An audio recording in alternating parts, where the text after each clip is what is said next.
Bonjour, bonsoir. Depuis leur création par Katzenberg, Spielberg et Geffen, les studios DreamWorks enchaînent les succès au box-office. Toujours des comédies, souvent en 3D. La force de frappe DreamWorks est de retour aujourd'hui. Nous sommes sur la première de Monstres contre Aliens.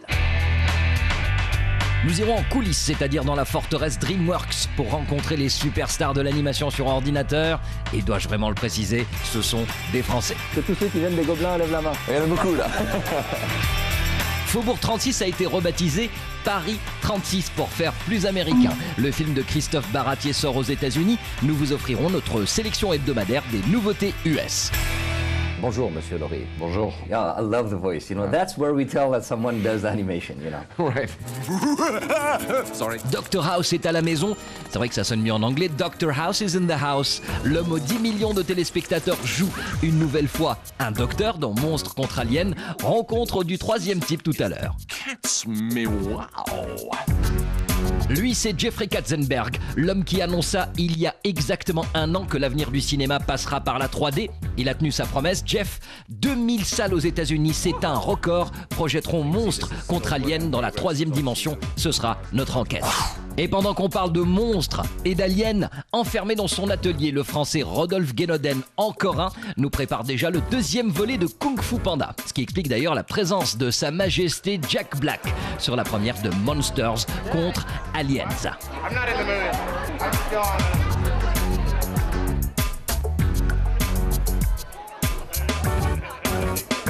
Monstres contre Aliens, version originale avec son casting de superstars. Cinéma, télévision, le patron de DreamWorks, Jeffrey Katzenberg, ne fait aucune distinction et ne laisse rien au hasard. Du moment que la personne est célèbre, c'est tout ce qui compte. Bring on the fearless free pie, hey rabbits, and he talk like that. Jack Bauer qui se lâche, c'est plutôt rare.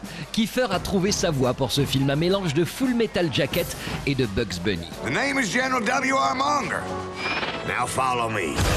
La vedette de 24 heures chrono joue le général Munger, l'homme derrière l'opération Sauver la planète de l'invasion extraterrestre. Yeehaw! Naturally, as an actor, I was drawn specifically to dramas, and that was the aspect of the human condition that I liked. But certainly, given the opportunity to do something and have as much fun with a character like I got to have with this one, it was not something that a lot of people have asked me to do. So I jumped at the opportunity. We need monsters. Au moment où la Terre est menacée, le général Munger décide, en dernier recours, de faire appel à ses anti-héros, des mutants gardés en détention secrète depuis des années. Reese Witherspoon dans le rôle d'une femme géante, Seth Rogen dans celui d'une masse gélatineuse. Et le meilleur pour la fin, Dr House qui garde sa profession pour ce cartoon, mais cette fois il est mi-humain, mi-monstre et s'appelle le professeur Cafard. We are in the presence of the rare female monster. They had a little tiny camera, which they say is to assist the animators. I'm not sure if that's entirely true. And they have it all on tape somewhere. I hope it's locked in a very, very deep imagine vault. you do it naked, you know, they would like it. Yeah, I did most of my work naked. Well, it's just easier. Hugh Laurie, House. Hugh Laurie, House. Hugh Laurie. Depuis que Dr House est un succès planétaire, Hugh Laurie n'a plus une demi-seconde pour lui-même. Pourtant, il a tenu à jouer dans ce dessin animé. Il fallait juste que la production s'adapte à son emploi du temps. The voice sessions I did were spread out over 2 years. I suppose the whole film, I could be more like 5 or 6. It's a very slow pace compared to a TV show, which is just mad. It's just like flying through the windshield constantly, 14 hours a day. It's frenetic. 5 ans de boulot, on comprend mieux pourquoi Hugh Laurie, Kiefer Sutherland, Reese Witherspoon et Seth Rogen ne se sont jamais rencontrés pendant les séances d'enregistrement. Mais c'est cela aussi qui fait la magie des cartoons, car une fois à l'écran, il ne reste plus que 1 heure et 33 minutes de divertissement pur. Follow my lead.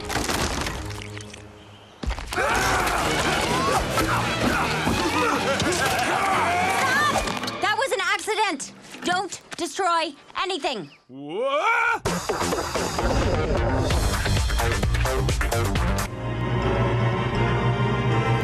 En salle cette semaine aux États-Unis, le nouveau film, je cite, du réalisateur des choristes et du producteur du peuple migrateur. C'est ainsi que Faubourg 36 a été vendu à un public qui ne connaît pas forcément Jacques Perrin et Christophe Baratier.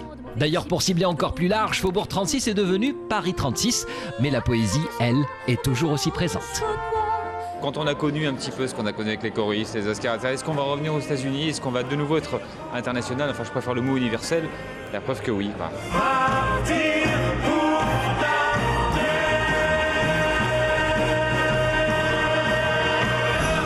We're almost related. Almost. We share a brain.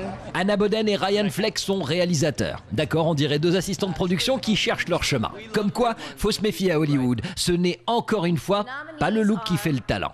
Sugar, written by Anna Boden and Ryan Fleck. Nommé aux Spirit Awards et au festival de Sundance, le couple Boden-Fleck sort Sugar, leur deuxième film, l'histoire d'un jeune prodige du baseball dominicain à la recherche du rêve américain. Il suffirait pour ce jeune lanceur de 19 ans d'être signé par une équipe de Ligue 2 ou de Ligue 3 pour faire nourrir toute sa famille restée sur l'île. Après Half Nelson, film mondialement remarqué, Boden-Fleck renoue avec les histoires un peu particulières. Sugar s'intéresse en effet un peu plus au choc de culture qu'au baseball, ce qui en fait un film international qui connaît d'ailleurs en ce moment une très belle carrière en Amérique latine. Sugar Santa!